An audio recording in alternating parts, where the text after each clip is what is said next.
It's all out metal that I've been doing for the past 20-25 years. Megadeth, Killswitch Engage, Opeth, Testament, Exodus, Machine Head, all the heavy stuff.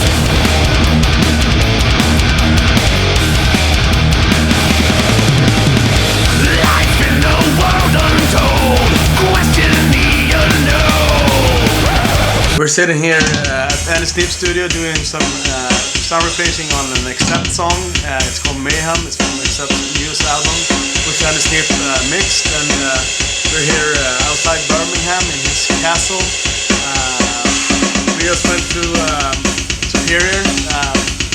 I showed him how to do stuff, and now we're trying to utilize everything we learned. So it's going to be awesome. The main idea of what we've done is taking some established tracks that I've done, like a couple of the Accept tracks, Exodus, Testament, a little bit of 36 Crazy Fists, just to kind of show what you can do in Superior Drummer. And we've tried, it's been a bit of a quick little mix session we've done, but it's just to give a basic example of how natural you can get these drums sounding. And we've used all the inbuilt EQ and compression and the chamber within Superior, and just so we can get the preset pretty close to the feel that we had on the original recordings. And I think it sounds pretty good. Sounds pretty close actually, annoyingly close actually.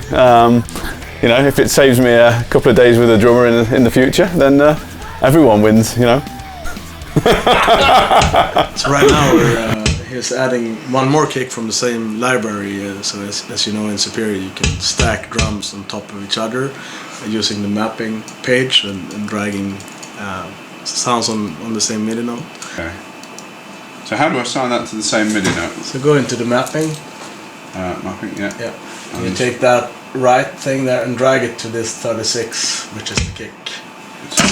36. Release it and then join. So now you can try it out by clicking in this area. Right here. Or right on the key. One thing we've done here, like I said, we've tried to do it all within Superior, but if I was doing this, if I was using Superior for just a writing or a session, I'd actually go out and probably use separate EQs and sort of separate reverbs, but we've tried to do it so with one click you can get a preset that's usable. So anyone that's got Metal Foundry should be able to just switch this on and get in the ballpark with these settings.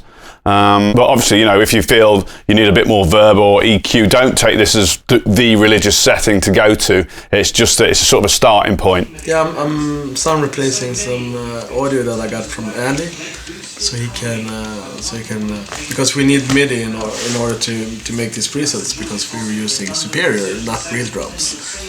So since all the recordings that he made is real drums.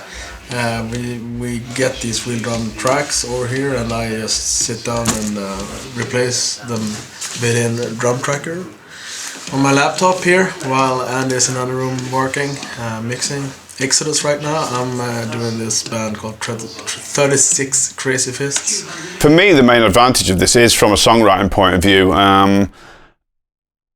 I just think, as a musician, you need a way of getting your ideas down quick, being able to, relate your ideas to other musicians quickly. And I think, the better quality of the demo, the better quality of the recording. Obviously some people, haven't got the opportunity to, to record in a big studio. So, if you're on a electronic kit using this sort of system, to be honest, if someone sent me something like Superior that had been properly mapped out, and they'd actually thought about the MIDI programming and done it realistically, I think I would have had actually a tough time not knowing it wasn't real drums. You'd have to listen really closely, and if someone actually sent it me to mix, it wouldn't be one of those things where it's why have you done that? It'd be kind of like, well, that makes my life easy. So I'm all about real players on albums, but I think, if you haven't got the room to do it, you've got an electronic kit and you play it in that way, I think you can get some really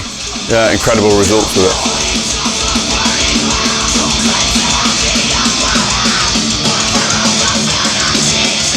Yeah, not using my own sounds on this. Yeah, that was a tricky one actually. That's sort of yeah, that's in at the deep end a bit. I mean, it's been an interesting experiment the past 3 days that we spent on this, because it you know, it's not quite to how I would have done it if I was doing my own stuff, but it's sort of forced my hand a little bit, you know, saying you're only allowed to use these sounds, these you know, this reverb, this compression, and it's kind of, you know, you learn a little bit as you go along. You fine tune it a little bit more. Well, I think the results come out really good. I think it still sounds like a mix I do, even though it's totally different samples for me. So you know, you do kind of fine tune it to what you want to hear. And I think the good thing about the sounds you've got on this and some of the other sounds